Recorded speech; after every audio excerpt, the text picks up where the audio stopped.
Hello viewers, অচেতনতার free coaching চ্যানেলে তোমাদের সকলকে স্বাগত জানাই। আজকের এই ভিডিওতে তোমরা যারা রবীন্দ্র ভারতী ইউনিভার্সিটিতে ডিস্টেন্স এডুকেশনের মাধ্যমে MA হিস্ট্রিতে সেকেন্ড সেমিস্টারে পড়ছো, তোমাদের যে 2.4 অর্থাৎ ফোর্থ পেপারটি রয়েছে তার সাজেশন 2024-25 সাজেশন নিয়ে আলোচনা করছি এই ভিডিওতে। এর আগের কয়েকটি ভিডিওতে তোমাদের 2.1, 2.5 এবং 2.3 এই সমস্ত পেপারগুলির সাজেশন আপলোড করে দিয়েছি।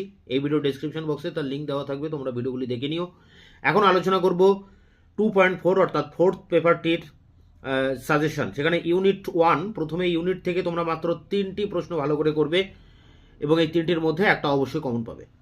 দেখো, প্রথম প্রশ্ন, evaluates the view of Maurice Dobb regarding growth of capitalism.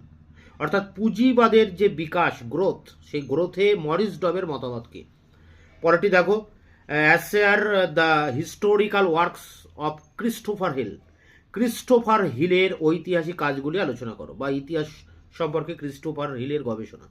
পরেরটি দেখো, 3 দাগের প্রশ্ন, discuss the E.P. Thomson enriched Marxist approach by her emphasis of history from below. অর্থাৎ E.P. থমসন কিভাবে মার্ক্সীয় পদ্ধতিতে উপর থেকে নিচ তত্ত্বের দ্বারা ইতিহাসকে ব্যাখ্যা করেছেন। তাহলে এখানে 3 জনের কথা বলা হলো, 1 Maurice Dobb, 2 Christopher Hill, 3 E.P. Thompson. এই 3টি প্রশ্নের মধ্যে 2টি প্রশ্ন কমন আসবে, একটা তোমাদেরকে অ্যান্সার করতে হবে। এছাড়াও তোমরা আরেকটি এক্সট্রা প্রশ্ন করে রাখবে আমেরিকার উপরে। দেখো, indicate the importance of V.I. Parrington in the intellectual history of United State. আমেরিকার বৌদ্ধিক ইতিহাস চর্চার পথিকৃৎ V.I. পেরিঙ্গন এর চিন্তা ভাবনার পরিচয় দাও। এই ছিল ফার্স্ট ইউনিট। এখানে 4টি প্রশ্ন থাকলেও মূলত প্রথম 3টি প্রশ্ন খুবই ইম্পর্টেন্ট। এই 3টির মধ্যে 2টো পাবে, একটি লিখতে হবে। ইউনিট 2 থেকে মাত্র 3টি প্রশ্ন রয়েছে এখানে, তোমরা মাত্র 3টি প্রশ্ন করবে। দেখো, assess the contributions of first generation Annales historian. Annales গোষ্ঠীর যে ইতিহাস চর্চা, প্রথম প্রজন্মের, ফার্স্ট জেনারেশন, প্রথম প্রজন্মের অ্যানালস ঐতিহাসিকদের অবদান। পরেরটি দেখো, discuss the contributions of Marc Bloch, Fernand Braudel এবং Georges Duby in history writing. অর্থাৎ ইতিহাস রচনায় Marc Bloch, Fernand Braudel, Georges দুবের ভূমিকা লেখো। পরেরটি দেখো, শেষ প্রশ্ন, রাইট অ্যাবাউট ফ্যামিনিস্ট হিস্ট্রি। অর্থাৎ নারীবাদী ইতিহাস সম্পর্কে লেখো। তো এখানে 3টি প্রশ্ন মাত্র দেওয়া থাকলো ইউনিট 2 থেকে। এখান থেকে একটা প্রশ্ন অবশ্যই তোমরা পরীক্ষায় কমন পেয়ে যাবে। প্রথম প্রজন্মের অ্যানালস ঐতিহাসিক এবং mark Bloch, Fernand Braudel, Georges দুবের যে ইতিহাস রচনা এবং নারীবাদী ইতিহাস চর্চা। ইউনিট 3 থেকে দেখো, the what extent did Vincent Arthur Smith to the development of Indian history as a discipline. অর্থাৎ ভারতের ইতিহাস চর্চায় ভিনসেন্ট আর্থার স্মিথের অবদান। পরটি assess the historical works of the Thomas Babington Macaulay. অর্থাৎ টমাস ব্যাবিংটন মেকলের ঐতিহাসিক কাজের মূল্যায়ন করো। ভিনসেন্ট স্মিথ এবং মেকলে। এছাড়া তোমরা করবে James Mill. Why is James Mill regard as a British imperialist. কেন জেমস মিলকে ব্রিটিশ সাম্রাজ্যবাদী ইতিহাসবিদ বলা হয়। তা 3 জনের নাম এখানে করা হলো ব্রিটিশ ঐতিহাসিক। Vincent Arthur Smith 1, 2 Thomas Babington Macaulay 2 এবং 3 James Mill. James Mill, Macaulay এবং ভিনসেন্ট স্মিথ, এই 3টির মধ্যে কমন পেয়ে যাবে।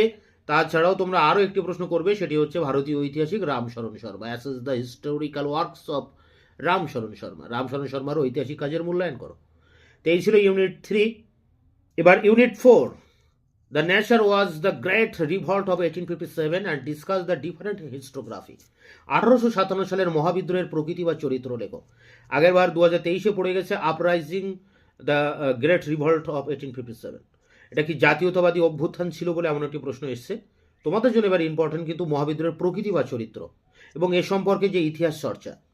পরেরটি দেখো, 2 দাগ, what are the major points of disagreement between Maurice Dobb, Paul Sweezy in the transitions debate. অর্থাৎ পরিবর্তন যে বিতর্ক, যাকে আমরা যুগ সন্ধিকরণ বিতর্ক বলি, সেই বিতর্কে মরিস ডব ও পল সুইজির মধ্যে মতবিরোধের প্রধান বিষয়গুলি লেখো। পরেরটি দেখো, ইম্পর্টেন্ট আরেকটি প্রশ্ন। 3টি প্রশ্ন এখানে দেওয়া রয়েছে মূলত। In what sense would you regard the works of Georges Lefebvre and break through in the historiography of the French revolutions. কোন অর্থে লেফেভরের কাজগুলি ফরাসি বিপ্লবের ইতিহাস রচনায় একটি বিরতি হিসেবে বিবেচনা করবেন? তো এই তিনটি প্রশ্ন। 1857 সালের মহাবিদ্রোহের প্রকৃতি, আর 2 হচ্ছে মরিস ড পল সুইজের মধ্যে পরিবর্তন বিতর্ক, আর 3 হচ্ছে লেফেভরের ফরাসি ইতিহাস চর্চা। এই তিনটি প্রশ্ন তোমরা এই ইউনিট থেকে করবে, একটি পাবে। প্রতিটা ইউনিট থেকে 3টি করে প্রশ্ন দিয়েছি, একটা জেনুইন কমন পাবে। এই 4টি ইউনিট থেকে তোমরা 3টি করে প্রশ্ন করে যাবে, পরীক্ষা এর ভিতর থেকে কমন পাবে। দেখা হচ্ছে অন্য কোনো ভিডিও ক্লাসে, ততক্ষণ চ্যানেলকে সাবস্ক্রাইব করে রাখবে, বন্ধুদের কাছে শেয়ার করবে। ভিডিওটি ভালো লাগলে অবশ্যই একটা লাইক দেবে।